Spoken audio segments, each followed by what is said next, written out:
آپ کا سوال یہ ہے کہ تقلید کسے کہتے ہیں، یعنی تقلید کی ڈیفینیشن کیا ہے، تعریف کیا ہے؟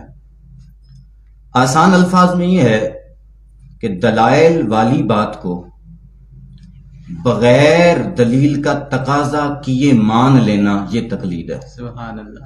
یعنی انتہائی آسان، دلائل والی بات کو بغیر دلیل کا تقاضا کیے مان لینا، یہ تقلید ہے۔ اگرچہ ہمارے جو مخالفین ہیں انہوں نے یہاں پر بہت بڑی خیانت کی ہے، یا اس کو علمی یتیمی کہہ لیں۔ انہوں نے اس کی ڈیفینیشن یوں کی جو عوام کے اندر انہوں نے پیش کی کہ دیکھیں یہ جو مقلد حضرات ہیں تو تقلید تو اسے کہتے ہیں جس قول کی کوئی دلیل ہی نہ ہو۔ یعنی کتنی بڑی یہ خیانت ہے کہ وہ قول جس کی کوئی دلیل ہی نہ ہو۔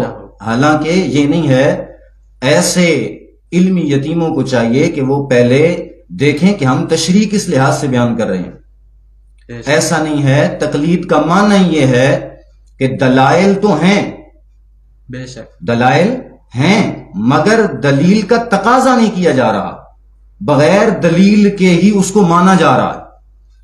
یہ نہیں کہ اس قول کی کوئی دلیل نہیں، دلیل ہے لیکن دلیل کا تقاضا نہیں کیا جا رہا۔ وہ لوگوں کو دھوکہ دیتے ہیں کہ دیکھو اس کی دلیل ہی نہیں ہے، بغیر دلیل کی کوئی قول اس کو ایکسپٹ کر لینا، یہ تقلید ہے، یہ خیانت ہے۔ بلکہ دلائل تو ہیں مگر دلیل کا تقاضا کیے بغیر مان لینا، یہ تقلید کہلاتا ہے۔